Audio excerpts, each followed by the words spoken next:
Hello, Black Man.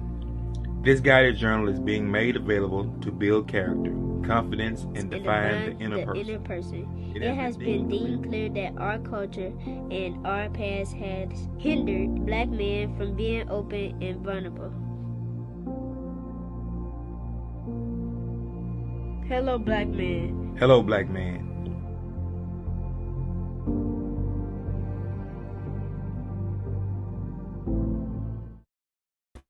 Good evening, guys. It is Sunday afternoon. Sorry, I don't even know what day it is, y'all. With the kids being out of school, everything, I've been stressed. I don't know what's happening. Today is Lazy Sunday. I normally dress up for the show because that's normally what I do, but it's Sunday. I'm dressed down today. I got on my Alcorn State University shirt because I am a faithful Arcanite fan. I'm not one of those dramatic go after your throat fans. I support my university. I love it with all that I am. You know, I'm an alumni. My children's dad is an alumni. We love Alcorn. My new boo is an alumni. We are just Alcornite fans by the highest definition. But I am glad to be here. This is something I don't normally do when I guest host a podcast, is talk about our journals. We have 10 unique journals for the culture. If you do not know about them, please go to helloblackman.com and look them all up. We're also on Amazon.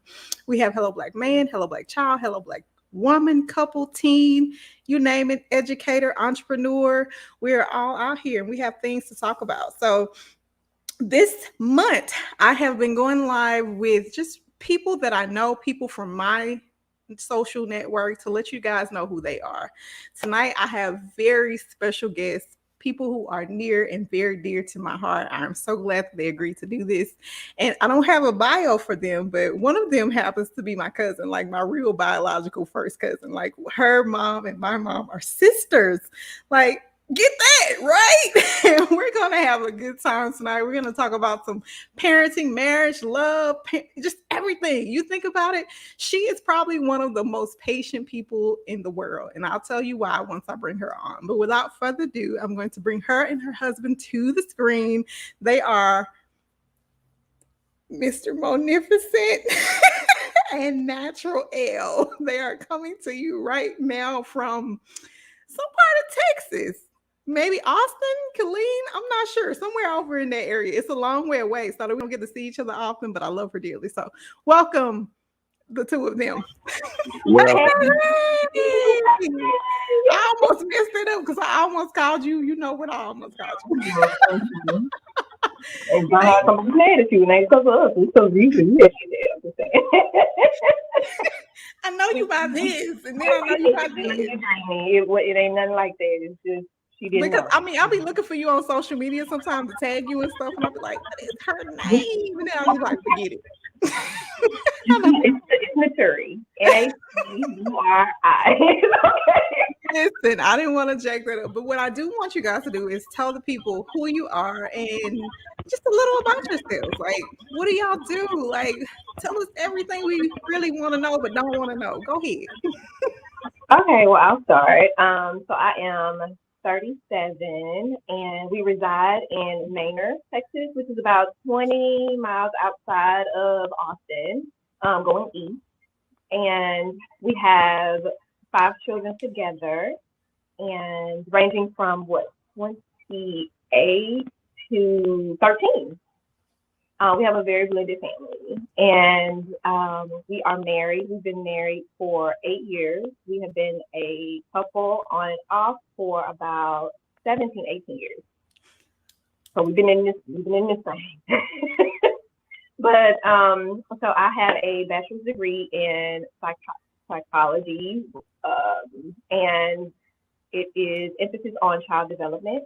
And I also have a herbal wellness business that I focus on herbal teas, herbal supplements, and just consultations with any client. So I do a lot of one-on-ones. Mm-hmm. Since health is wealth, it's more on a individual basis. So. Facts. I agree. Mr. Monificent, your turn. All of what you said, and I have a background in technology and science and biology. I don't have a degree. We're in the information age, so nowadays a degree pretty much not necessary, depending on what type of field you're going into. No Other than degree. that's it. I yield. How old are you? Oh, I'm 47. No degree means no student loans, so I salute you. That almost means that you're debt free. Well, actually, I went to college. I'm just a Oh, drop. ain't So I nothing got wrong with that either. I got You, rid of my student loans a long time ago. So you ever heard you learn better, you do better? I wish I had a dropped out. But I did not. I went to school. I got student loans. I'm out here in these streets trying to pay them off right now. Like I don't care what nobody says. it'll Like work out. Sis. It'll work out. I know it will. And you know what? As parents, like I'm glad we're on this topic because let's segue right into that. As parents, I have a soon-to-be high school graduate, my oldest biological son. I also have 6 kids in relationship. I have 3 that are biological minds that came from my womb. One is about to graduate high school. And he is really like wanting to go to an HBCU. I'm okay with that. He has really picked up his studies. He has really decided that this is what he wants to do. As parents, how are you guys guiding your children as far as career and college and finances go? I don't think y'all's are quite as old like the ones that y'all have now as mine are, but what are your directions as far as the next steps in life? She on point at me, so I guess I'll speak.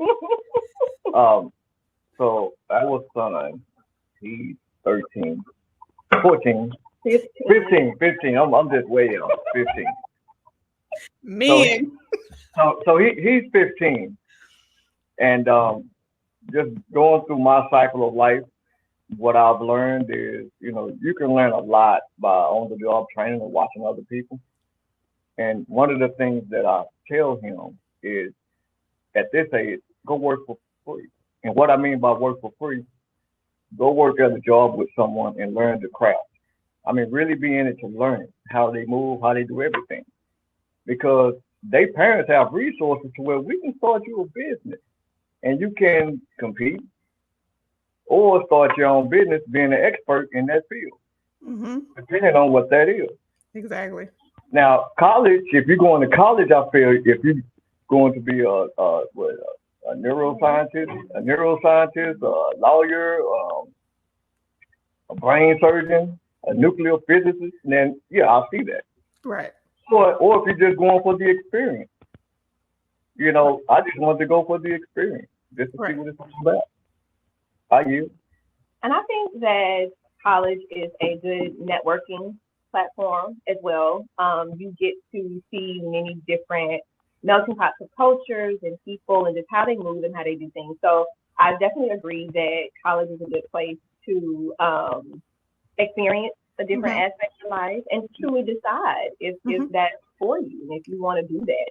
Right. And I completely agree with apprenticeship and learning under someone or having someone take you under their wing and teach you. Right. Because a lot of places they don't shine those type of programs. If they do have them, it's like you got to know somebody who knows somebody to get in a type of program like that. And if you ain't rubbing elbows with the right people, you're not going to know about the program. So it's like just kind of putting yourself out there for those opportunities. Right. And that's life. Life is about networking. And college is not a necessity. It is definitely an option, especially where we are today in life. Things are very different and we don't have to have those things. I had a random question I wanted to ask you guys. I bet I can't find my paper. Oh, man. Shucks. I'm all ill prepared tonight, but it's okay. But I'm glad that you both have very differing points of view on the parenting matter. Something that is very prevalent in our culture today is sports and athleticism.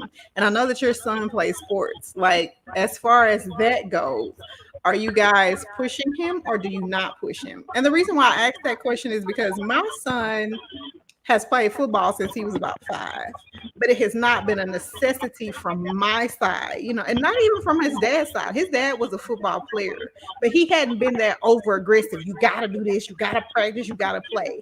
But he has within himself developed this love for football. And now he's telling me, Mom, I want to play football. And I'm like, no, maybe we should play basketball. Y'all seen him. He's 6'4", 190 pounds. I'm like, play basketball. He's like, I don't want to play basketball. Like, what are y'all's points of view on us as African Americans, first and foremost, and just our kids playing sports? Do y'all encourage it? Do you push it? Or do you more so push education and academics? We push both. I would say both, a little bit of both. And the reason why I would say sports is you learn a lot about yourself when you play sports. You learn, you lose, you win. So it's a lot of different emotions that go within playing sports. So you got to learn to get into that grit to pull the most out of yourself. To play. And so to me, that's what that brings. Right. What about you, Sheila? You like me? I'm like, I don't want you to play sports. I want you to get your grades, get those where they need to be. For me, I push them both as well. So I feel like sports tells a lot about, or brings out a lot about their character as a team player and your individual grit and your inner being. Like, it tells a lot about you there too. So you get to learn a lot about yourself through both of those aspects. And I tell them, if you want to play, because they always say life is a game, right? Right. And so with that being the case, you have to learn how to play the game. And you see these athletes on TV and you think, oh, they got it all. They didn't have to do X, Y, and Z. And that's untrue. There were a lot of behind the scenes things that you didn't get to see. So they put in the work. They did their grades. They got up early. They studied. They, practiced all day and night. And so it's a lot of behind the scenes. So we just try to let them know that even though you don't see these things, if you truly have a passion and a love for these things, you're going to do whatever it takes to be the best at it. And if you're not being the best at it or being your best self while you're doing it, why are you doing it? Why are you doing it? Go find something else. Go figure something else out, So I'm just like, for me, if they come to me with a sport or something, how bad do you want to learn this? Or how bad do you want to do this? Because this is for you. This is you. You chose this is your life, right? And so I'm just a catalyst to help you reach that goal or whatever it is that you're trying to do. So I shouldn't have to remind you of practices. I shouldn't have to remind you to get up and get yourself together. I shouldn't tell you what this and what that. This is what you have to do. Right. We so are I kindred spirits. Remind them to have it. We are kindred spirits because that's me. I'm not going to wake you up. This is your practice. If you want to go, that's what you need to do. You need to wake yourself up and get ready for practice. Because that's just the way that things work. I don't feel like I'm responsible for your dreams. You're responsible for your own dreams. And something that we talk about just on a parenting show is just treating them like little humans versus treating them like children. And at what point do you guys think that we transition from being these, oh, you're so sweet, you're so cute, to no, you're a mini adult. You're going to learn these life skills. At what point in life do you feel like life skills are necessary to teach the kids? I personally think it starts from age 5 and up. Me, personally. I stopped the child talking, the baby this and that when they turn 5, because now you're having to enter into different arenas, different areas where you're not with your parent. And so you have to be willing to observe your surroundings and figure out, what's good and what's bad and how you need to respond either way. Respect adults, you're having to learn so many different dynamics. And it's like, we try to just say, treat others like they want to be treated, which is absolutely correct. But there are more things to that, especially in the climate that we're in today's society. So I have to ensure that I'm keeping up with what's going on and that I am also keeping myself open for the conversations with our children to be able to do that. So I think it starts from day one. When they enter school, let's do this. This is what we're doing. So and asking questions and keeping them involved in the conversation. Right. Yeah, I believe it starts when they start public education. I think that's an indoctrination camp. And, you have to be able to effectively communicate with your children and let them know, hey, look, you learn this over there, but we're going to learn this over here. Right. So it's very important that you have that channel of communication open. Indeed. I want to say, I wrote this down somewhere. Like I said, I can't find my notes, but I think that Sheila has the patience of a saint. Okay. And the reason why I say this is because people, if you are listening, I'm lying, Marie. I don't know her that well. She my first cousin, but we hung out a little bit, not a whole lot. I'm just telling you. But the fact that she took out Amira, is that right? Did I say it right?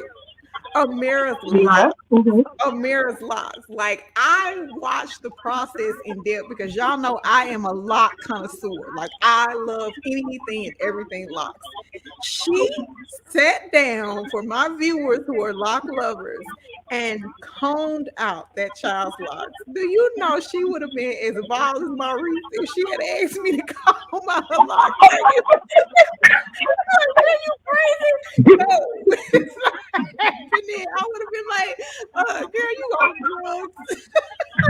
So the fact that you sat and did that, I want you both each to really talk about that journey with Amira and her locks and taking them down and now being back locked. I'm mind blown. Tell me all about that because I have to know everything. So it was a different labor of love for me. When I started her locks, it was because she didn't want to sit and get her hair done. So she didn't have any patience in the beginning. And so I said, okay, since this is the case, I'm going to just two-strand it and we're going to let it go and she just don't get locked. She just don't know it, but this is what's happening. So fast forward, she's getting all these compliments. Everybody loves her hair, she's going through it and she's 4 years into it. And she starts to get more into YouTube and seeing social media and everything. And so they was pumping her head up, saying that, oh, you could do this with your natural hair. You could do that with your natural hair. Use all these products and it'll be all it is. And so she came and said, Mom, I don't want my locks anymore. I want my natural hair. I want to, wear it out. And I'm like, are you sure? This is over a summer. I said, are you sure? I said, because once we go this way, at the time I told her we can't go back. I said, once I take it out, that's it. And I said, this is the process. We have to get conditioner and water and comb it out and everything. But because of the way we set her locks or started her locks, it was easier to take them down. It was a two-strand twist. There was no locking. Right. It was a little easier to take down. But and so she said, yes, Mom, yes. I'm like, Amira, please sit with this idea. Please sit with this because there is no going back. Right. And I said, it saddened Mom for me to see you leave the lock community, but I have to understand that this is your journey. This is your decision, and you have to sit with the consequences of any decision that you make. And I don't take that away from her to think that I'm always telling her what she can and can't do. Right? So she sat with it and she said, Mama, this is what I want to do. I knew it, but I said, you know what? We're going to go through it. We're going to do it. And so there were times when I would do it in the evenings and she would be out during the summer during the day. So she would try to take some down and she would get so frustrated with the process that one time she cut like 2 of them just because she was upset and she just wanted to hurry up and get it out of her hair. And I'm like, ma'am. And then she was crying and she went through this, oh, it's taking forever. Like she had this whole meltdown and I had to kind of talk her through it. I said, this is the process that we're not going to always be able to go from here to here so quickly. We have to have patience. We have to understand it may not look and feel like what we think it's going to look and feel like, Your journey is your journey with this. I said, but you said this is what you wanted. And so you don't get to back out of it. Because now she was at the point to where she's like, I just want to cut it all out. I just want to cut it off. No, ma'am. It's me. By this point, we 4 or 5 days combing it out. And I'm like, no, ma'am. You don't get to get the easy road because you asked for this. Right. I'm going to give you what you're asking. So she sat and tears in her eyes and everything. Come on, girl, you still got more hair to do. And it took me back to, I'm here to help her through these processes and guide her through these situations, but I also have to allow her to fall into some of the consequences of her actions and her decisions. I wasn't gonna let my baby go bald. I wasn't gonna, let it go too far, but but I just had to let her know that I'm here to help you through these situations, but you got to feel some of this too. So next time, maybe you'll make a different decision, or you truly think about all the possibilities before you decide on doing this. And so, how did we get back to locks before we go to Mr. Johnson, Mr. Magnificent? Yes. So after dealing with it for a year, trying to figure out products, etc., and realizing she only ended up with a poof and a ponytail and a puff, she was just like, yeah, it ain't all what it cracked up to be. It's not how they said it was, and they videos don't show all these parts of people. I'm like, it don't? Really? Girl. They didn't show you everything. And so she was like, and I'm, of course, at the time, I still had my locks. And I was doing me, and she was like, "But your hair is pretty, Mom. I want my hair to be like your hair." And yes, I said no. The first few times she asked, I said no. And so I said, if we go this time, they're gonna be locked. Like, I'm gonna interlock your locks. You will not be able to throw them out. They will have to be cut out the next time. Why you lie to that girl? You know you can't take them interlocks down. You gotta stop lying to them children. These hands ain't taking no interlocks down. So not these. But yeah, so she was like, "Oh, I want it back. I'm gonna do what I gotta do." And I'm like, "Okay, so you're gonna have to learn how to do your own hair moving forward too." Tell a girl. And she said, "Okay." So here we are, back in the lock journey, back in the game. Here we are. I get it. Mo, what you was thinking during this whole time? What was you like? Oh, like they nuts. And and I tried to explain to her the dangers of social media, because social media will hoodwink these young people. They have no clue. It's an artificial reality. They think the grass is always green on the other side, and it's not. And once she got to the other side and the grass was brown, and the amount of work that it took to maintain the natural habitat, maybe the other side wasn't so bad after all. She didn't know she had pure. She didn't know she had pure African hair. She didn't know that great Uncle Alan. I don't know who Maurice people is, but she didn't know that he came straight from the motherland. Ain't no products. What is that? So we got 4C, boo. We got 4A, 4B, 4C all compiled into one up here. So it's like you got to go back to your oils, your juices, and your berries. There's nothing else that's going to maintain what we got going on. So, but it's a learning experience. It is. Indeed, it is. Yes.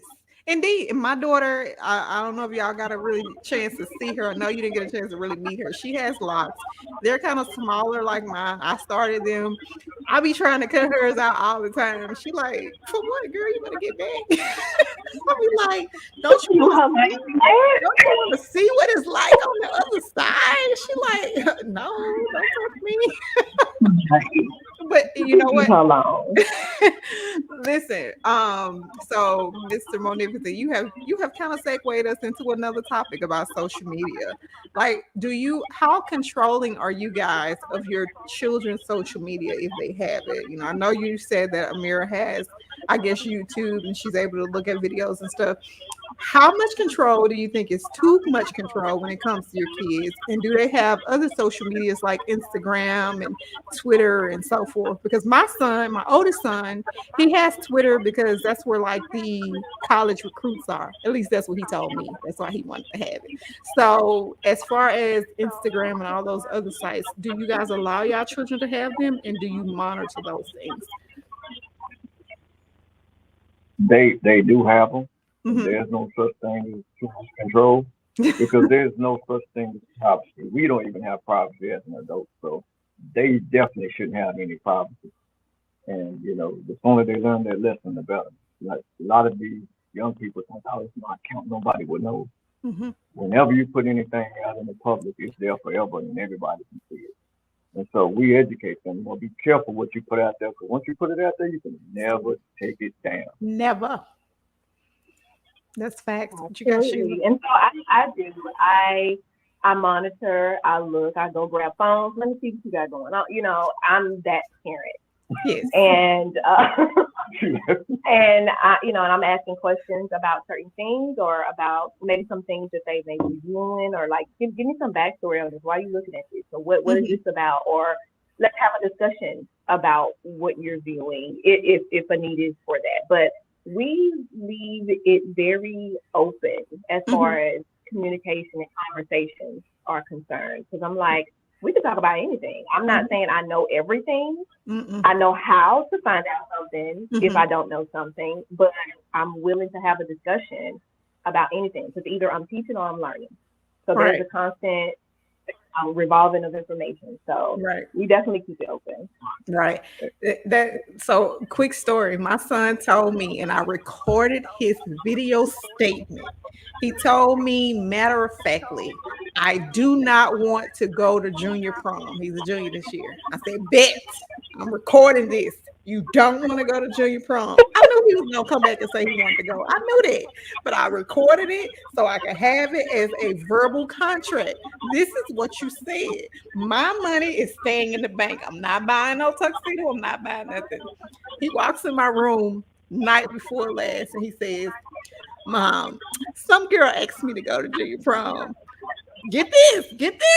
She is a sophomore and she asking him to go to junior prom. She can't even go to prom without him. I'm like, it don't sit well with me, son. It don't sit well with me. Like, you know her, you been knowing her. Like, how y'all know each other? Like, this ain't go well with me. Like, where she come from? Like, what is happening? How do y'all deal with social like events and things like that? Like, Sheila, I know how we were raised. Did you go to senior prom? I went, believe it or not, I went to quite a few proms. Yes, and see that's a whole other story, a whole another segment. But for me, I'm open to it. Neither one of them has really expressed any interest. Yeah, neither one of them have really shown any interest, but I'm open to it. My nephews and stuff, they've come to me and they've said things, and I'm like, oh, nephew, you don't be looking clean, etc. You got your girl, and yada yada yada. So I'm open to it. I don't. We talk about it. I mean, the least thing that we can do is have a conversation about it. So I'm open.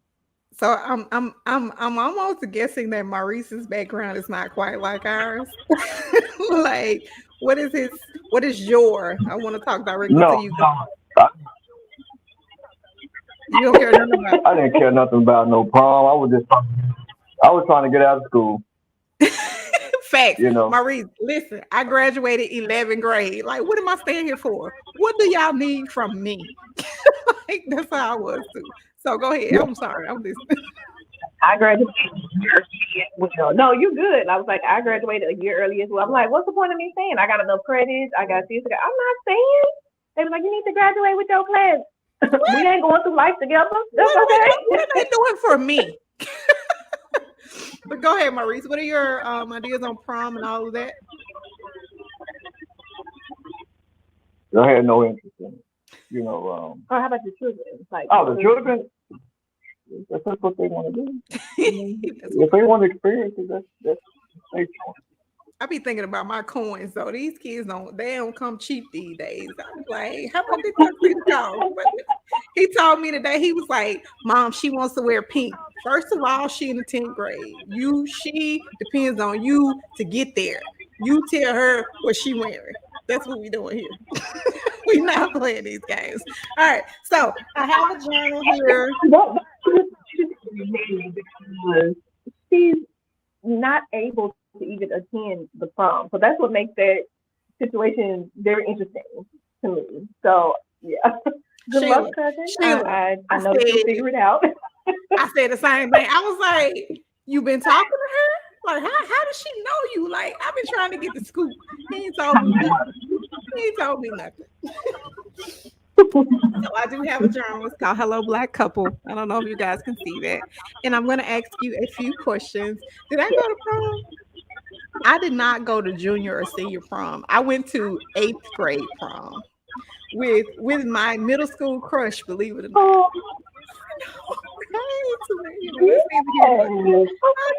I did that. Right. A little something. It was boring. It was so boring. It was probably the most boring thing I ever done in life. But I went. So what I want to do is, this journal is all about Black couples and how we love and how we do things in life. These can be bought because, like I said, he tells me all the time, I don't never talk about the journals. You can buy these on Amazon, or you can buy them at helloblackman.com. And what I want to do is get 2 numbers from you guys. I'm going to take them individually. Sheila, you give me a number first, and then Maurice, you give me a number, but not at the same time. We're going to do this separately. And I'm going to ask you the question based on the number in the journal. So a number between 1 and 52. Sheila, you go first. Ladies first. Well, my number is 13, so I'm going to stick with 13. Why is 13? Is that your birthday? No, it's a number that's kind of evolved on me and with me. But why I'm looking for the number? How did you guys meet? I'm just being nosy now, but we can talk about it later. We don't have to talk about it now. Okay. Oh, it's an interesting story, right, Lou? Okay. Oh, God. Okay. So I had just moved to Austin from Louisiana, because my oldest sister, she was pregnant with her second son at the time, and her youngest son was 4, and her husband was truck driving. So she's like, "Come down here, come help me." So I was like, okay. So I came down, helped her, and I just never went back. Mm-hmm. And then I ended up moving into my own apartment after that, and in the process of moving, my car got hit by another driver person, and I had to call the insurance company to get the damages on my vehicle estimated. And so initially, the appointments that I had set up, the person wasn't able to accommodate. The estimator wasn't able to accommodate at that time. And so the company the company that he worked for called and asked him if he would be willing to pick up a few assignments in a different area, because it wasn't his area. And so he eventually agreed, and he came out to estimate the damages on my car. Wow. Okay. Fairy tale. And so me personally, I took it as an opportunity. As the young lady that I was living alone, I needed to make some money to help make sure I get my car fixed. So I allowed myself to be somewhat of a damsel in distress, as if I didn't know anything and didn't know what was going on, and I needed to some assistance type of thing. And so he fell right into the web. Here I am, 20 years later, with this handsome dude by my side. Man, I'm all for the damsel in distress. Yeah, I love you. She suckered me in. Are you sure you didn't sucker her in? You know we family, we stick together. Are you sure you didn't put on your extra charm? Did you say something cute like, if you say this, we can get this much money? I know how me, There's a lot more to the story that you don't know. Okay, listen. Never mind. Question number 13. Number 13 says, "Hello, Black couple." Woo. So this is a very deep hitting question, and I almost don't want to ask it, but I will. And if you guys don't want to answer it, it's okay, because I understand. Okay. The question says, describe how you feel about the way your partner treats their parents.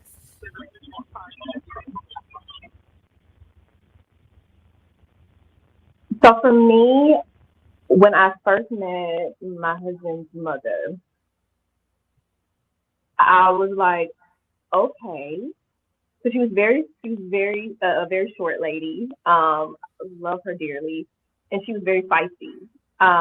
She spoke her mind all the time. She told you exactly how she felt, and it just opened the door to me to kind of better understand him and his inner workings and how he ticks and how he moves. And as I got to know the family a lot better, I began to see how very loving they are. You know, they have their quirks like every family, but the love in that family is beyond me. You know, it showed me a different aspect and a different way to be and way to love.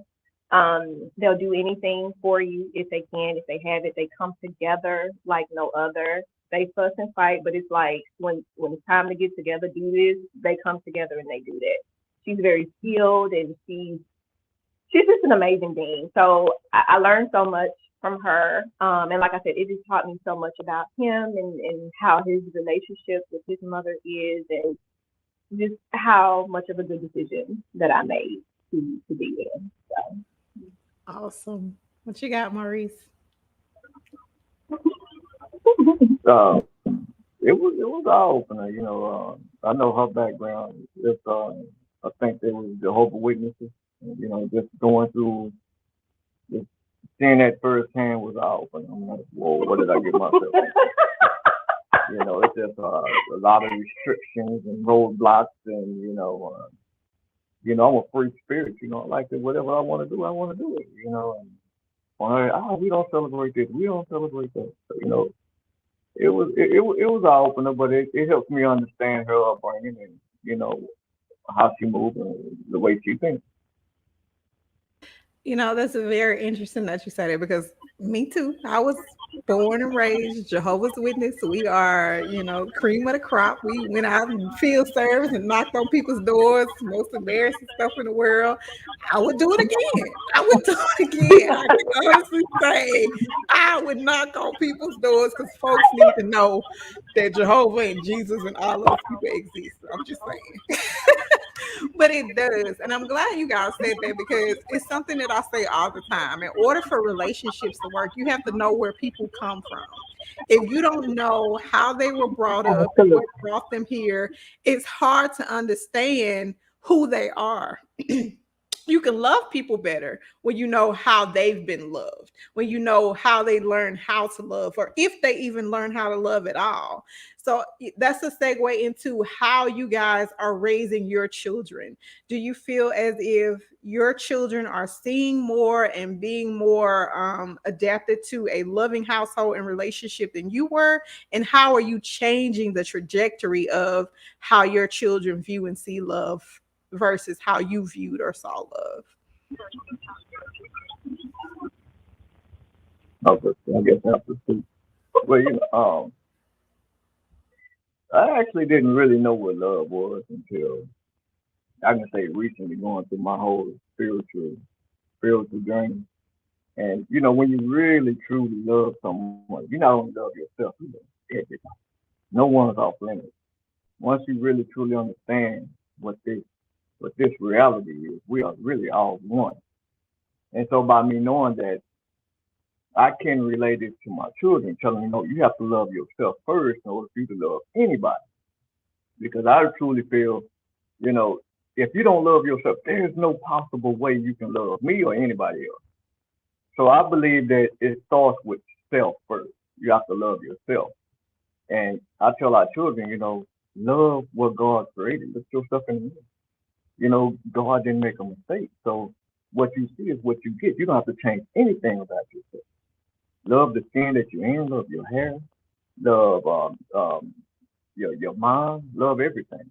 And you know, once children understand and they begin to love themselves, they don't care what other people think about them, because the love for themselves is a whole lot stronger than your opinion. Mm-hmm. And I yield and let Sheila talk, because she's gonna go home forever. Okay, tell me the question again. So it's just, how are you relaying love for others to your children versus how you felt that it was seen in your own household? Because I'm gonna be honest, that when we were getting ready to come to my Marine service, they were like, what do you remember about her? And all I remember is how she used to call Uncle Robert's name. Like, she would call Uncle Robert all day, every day. Robert, don't do that. Robert, don't do this. Robert, stop. Robert. And I was like, that's all I remember. But I love the way that they loved him. All under her, he would love on her like I've never seen anybody love on somebody. So how are you relaying the love unconditionally for self, for partnership, for marriage? Like, are you talking to your kids about that at all? Absolutely. That's like a constant daily conversation for me to them. It doesn't always include him. Sometimes it's just me to them. But I think the love that I saw in the household that I grew up in and with, and my siblings and my parents, like, all of that played a huge role in how I expressed and showed love, because I really didn't see a lot of it. I mean, I did, but it was so dysfunctional and it was so topsy-turvy to where I wasn't quite sure, is that love or is this love, and is that how you do it? And so when I get ready to love on somebody, I'm gonna do it like that, and then it didn't work for him like that. So it taught me that there are other ways to love on someone, but you have to start with loving yourself first.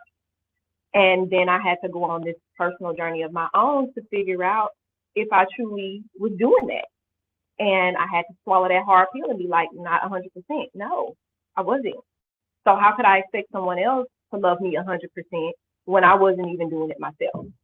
So once I asked for the space and the time to figure myself out from him, I'm like, look, this is where I am in my life. I'm healing. I'm moving through this and that. Be patient with me. Work with me. We're going to get to where we want to be. I can assure you. I'll open up and do all these amazing things with and for you, but I got to be whole myself, right?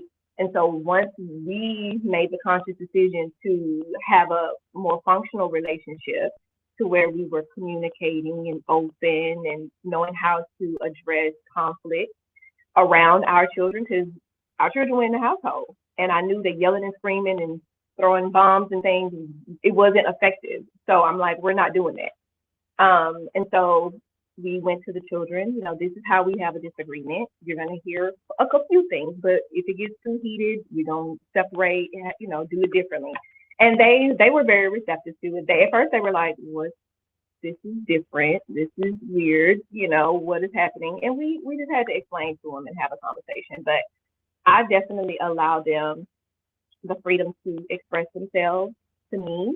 Now, there are a few things that I just do not tolerate, and just out of respect, for the next person, not just because I'm an adult, but because I'm a person and they're a person too. I have feelings and they have feelings, but I openly let them express themselves. And if it gets too sideways, let's have a talk about it. Let's sit down. Let's see where we're going sideways. So, and I think that worked out pretty good for them. They still coming and talking to us. So I guess it's good. Ooh, child. I got one that overshares. Like, she tell me so much stuff. I'm just like, girl, I don't want to know that. Like, stop talking to me. Like, shut up. La la la. I'm being childish because she talks about so much stuff. Like, some things you just gotta keep to yourself.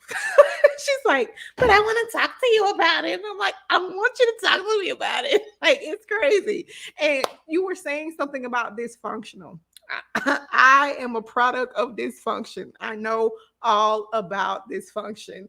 And I was talking to my son recently, and I said to him, I was like, what makes a healthy relationship to you? Do you feel like your dad and I, because my children's dad and I are not together. We divorced many years ago. Do you feel like the relationship that we had was healthy? He said, well, you guys are divorced, so clearly it wasn't healthy. And I said, well, I want you to understand that divorce does not make the relationship not healthy, because he also said in the same token that he felt like my mom and dad's relationship was healthy because they were still together. not the case. They have a very unhealthy relationship. But my mom watches this show. Love you, Mom. But I was like, just because people stay together, that does not make this unhealthy. That does not make things healthy. That does not make them unhealthy or healthy. Sometimes people stay together because they don't like to start over. So it's very important for us to be very clear and very talkative with our kids and let them know this is not okay. This is not what love looks like. Love is supposed to be like this. And it's not perfect. Don't ever get me wrong. It's not perfect. But if you are more unhappy than you are happy, then it's not love. I guarantee you that it's not something that you want to be in. So I'm going to kind of, segue there into our next question. Maurice, I need you to give me a number. This is our last number of the night, and we're going to close this thing out. What is your number? 9. Number 9. Why 9, Maurice? Oh, I'm calling you by your name. Yes, he has a lot to do with my birthday. She has a lot to do with my birthday. What month were you born in? September. You're a Virgo? Me That's right, too. Virgo. Kindred spirits. Yes. I knew your spirit felt good. I knew he had a good spirit. All right. Number 9 says, what are some major regrets you have in life and in partnership? Nope. And in your relationship. Describe what you would do differently if you could. Shame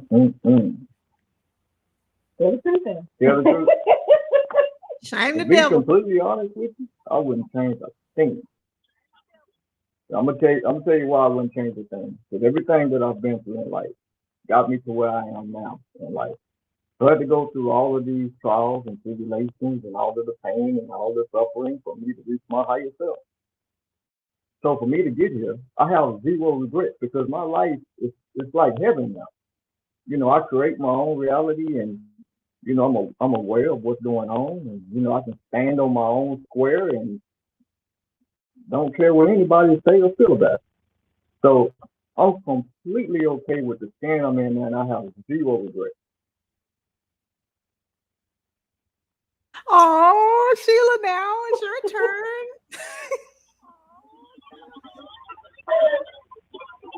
turn.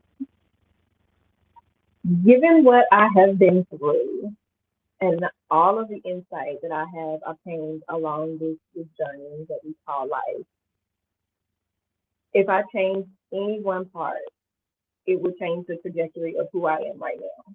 And so I wouldn't change anything. Yeah, there were like sleepless nights. There were nights where I cried all night. I pooped to who knows what and when.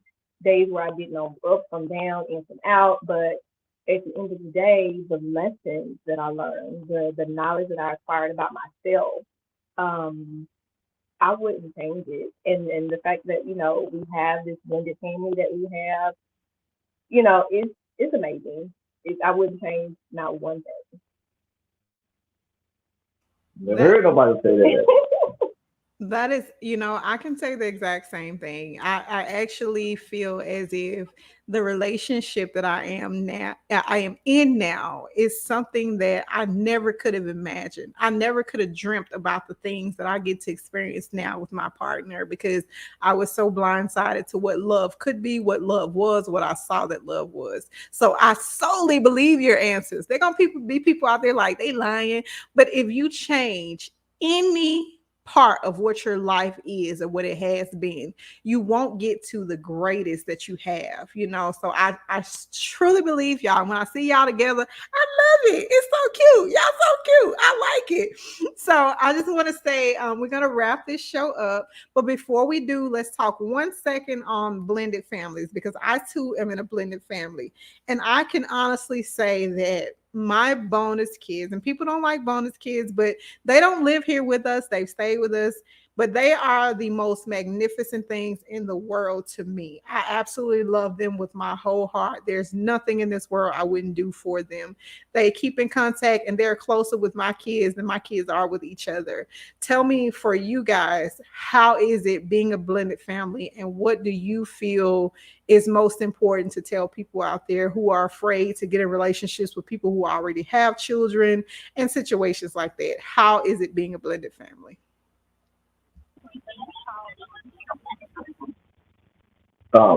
Again, it goes back to self-love. When you love yourself, you can love everyone. And if you really truly love your partner the way you say you do, you will love everything about them, including their children. I yield. Nothing else to say. I would agree. From the very jump when I found out, about Maurice's girls, I was just like, well, come on, we don't do the community family. We don't all be one big happy family. And I advocated for that from the very beginning. It was so strong, it was ridiculous. But and I'm just like, there's no way that I can separate him from his girls, because this is his blood. These are his girls. What type of woman would I be to try to separate a man from his responsibility, from his children? So that was first and foremost. And I was just like, how can I bring more value? How can I add value to what's already here? How can I make this stronger? How can I make their bond better? Okay, if I can just pick them up here or there, or if I can just make sure this or that, or be gone when they're there so they can spend time and build that relationship. Because I know it was already hard just having to be away from one parent or the other. So I just tried to be as supportive as I could, and just also remind them, I'm not here to take anybody's place. That's not what I'm here for. I'm here to add value, you know. And now it's like we have such a great relationship with all the girls. It took a while, but we had to go through these growing pains. And they come over, they call. We probably need to connect more with them sometimes, but for the most part, we do a really, really good job with communicating with the girls and staying in contact. So you know what, I really don't know how. I think I just refer to them as our girls, the girls, our girls. Because there's been so much stigma behind self-centeredness and this and that, and so I think right now I've just kind of moved into my love girls or my girls in love type of thing. But yeah, to the children, they're nobody different. They're their siblings, and that's it. Mm-hmm. Indeed. I have thoroughly enjoyed you guys, and I totally agree with everything you guys have said. Y'all, this is my blood cousin. Like, literally, we are family to the core.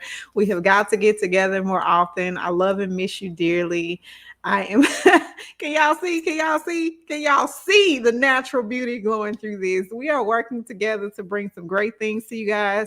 Sheila, you come back by yourself so we can talk about your natural products and the things that you're doing for just weight loss and beauty and products like that. I absolutely love the both of you. Maurice, I know I just recently met you, but we're Virgos. We're Virgo twins. Cool. But anyways, thank y'all again. I love y'all. I miss y'all. Let's get together soon. Family reunion. We talk about it all the time, but we never plan it. So it's on us. It's on us, Sheila. We got to make this stuff happen. So good night, guys. We have talked about the Hello Black Couple Journal. They have been very transparent, very open, very honest. And you guys go pick up your copy of Hello Black Couple, because there may be some things y'all don't know about each other, and y'all need to know those things. So thank y'all again. Do y'all have any parting shouts, anything y'all want to say in closing?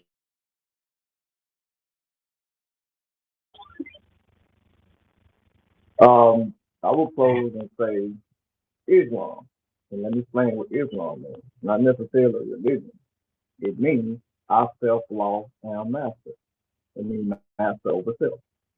So I encourage everyone listening to this program to master self and bring peace and love to everyone that you're around and everyone that you touch. I say. He ended it perfectly.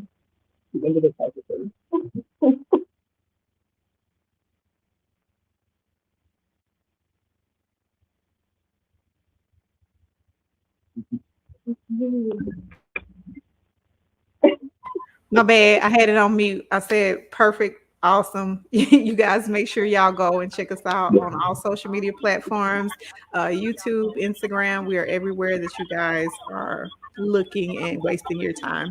You guys hang on for a second. We're going to chat real quick, and thank y'all for tuning in. Make sure you like and subscribe to the page.